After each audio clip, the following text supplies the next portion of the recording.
Kia ora, hello, I'm Philip Duncan. Thank you for joining us for our Friday weather update recorded on June the 6th with our 7-day rain watch update.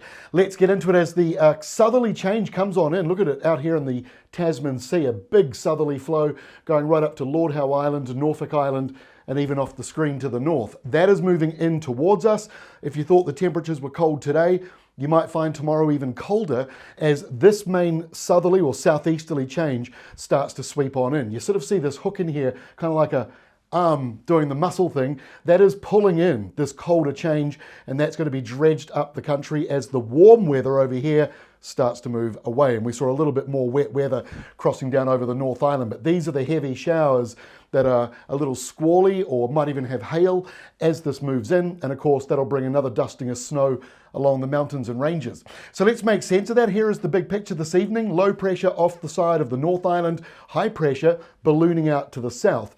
So why is it so cold if there's a high pressure zone here? Well, it's the airflow coming around it and being pulled back in again. And so that is going to be cold airflow coming through tonight and tomorrow as all of that kind of slides up the country. You can see westerlies this evening around the top of New Zealand, but here is that southerly change, and that will arrive on Saturday morning. Here is this evening on the animated map. We've got the blue line highlighted again for you. So everything south of that line is the colder polar airflow, and that is being dragged up around that high pressure zone and straight on in. So look, this evening, the temperature is going to drop further tonight, and so that's why there's a risk tonight and tomorrow morning of some snow flurries getting down to sea level, especially around coastal parts of Otago, but potentially further up. And then you've got heavier snow here in Canterbury, higher up into the ranges, and potentially going down to the plains as well. So keep an eye on that, keep an eye on your local forecast. Our hourly forecasts update every hour.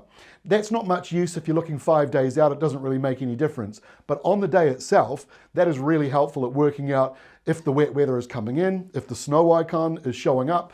And so keep an eye on that as we go through today, tonight, and into Saturday. And then that southerly comes into the north of New Zealand tomorrow. So frosty weather or below zero, possible. So it could be both. You can have frost where it's light winds, but if there's a bit of a breeze blowing around, frost isn't so likely, but you might see some light snow flurries or sleet coming down. See how it expands on Sunday and goes right up into Waikato, Bay of Plenty potentially.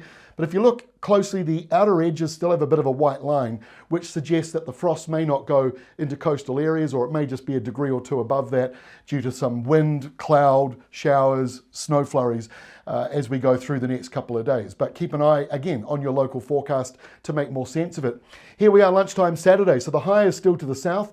Everything inside this blue line is the polar airflow, so it comes right up to the far north. So everybody feels it. As we go through the day, the morning showers here should clear away. The sun should come out around a number of parts of the North Island, except for the eastern side, and the very top might just sort of linger a bit into the day before that clears away by nighttime.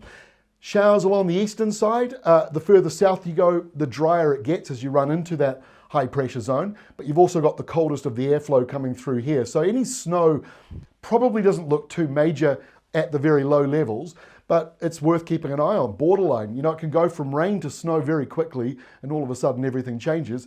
In the country like New Zealand, it can be hard to track. And then you've got wintry kind of weather right along the eastern side and the southern parts of the North Island. By Sunday, it retreats a little bit. Slight northwesterly wind coming back on Sunday for the top of the country, and that's usual. I always see these cold changes inside this blue line like a wave going up a beach, and you know, it goes up and then it comes back down again. And so the top part of New Zealand is kind of like the dry sand on the beach. So the wave comes right up and then very quickly goes back. Those of you further to the south, more likely to be inside that cold change for longer. And we've got a new developing low out here, but look at all this polar air being sucked up. Another low over here in Australia doing the same thing, bringing them winter conditions, big frosts in Australia at the moment. Let's go to Monday. So we've got a bit of the retreating of the line. I didn't highlight all of it because it gets a bit messy and kind of can distract from the actual forecast. But this is basically the line southwards. So you can still see that southeasterly wind coming right in, southerlies around Wellington, south to southeasterlies on the eastern side of the North Island. At the top of New Zealand, we might even have a bit of a subtropical flow just brushing the far north. Northland may not even be inside that so much, and Auckland's certainly not really in it, so it's still going to be a bit cold with a few showers on Monday. We get to Tuesday, high pressure right down across New Zealand. This is also high pressure to the south of Tasmania, and that's another big high around Western Australia. So that is all connected like a big U shape. And so Tuesday doesn't look too bad in the New Zealand area. And by the way, subtropical winds returning on Tuesday. So the temperatures will still be down, especially in the morning. But as you go through the day, it should be noticeably different to the days prior. And by Wednesday, not the best forecast for Mystery Creek, although farmers are tough people, they don't mind a bit of wet weather. A few showers around, maybe some rain in there. Got some lines to the north here, but that could be thundery. That's hit and miss. This far out, you can't really lock it in too much. And we see some more further in the lower part of the North Island and on the western side of the South Island, maybe even spilling over a bit due to low pressure here right across the South Island. So a changeable forecast going in next week, but for the North Island, warmer with those northwesterly winds coming through, still wintry around Southland, Otago, Southwestland, Fiordland and South Canterbury. Thursday of next week, the low is weakening in the Tasman Sea, but still got showers around it. That could still be affecting Mystery Creek for field days. Southerly winds coming up now into the lower North Island, so colder again around much of the South Island. But in the northwest corner of the South Island, you've got a few showers and the winds are coming out of the north. But here is the next big high coming through. And by Friday, that high stretches out into the South Island. It's still cold in the South Island, but it will dry out quite a bit.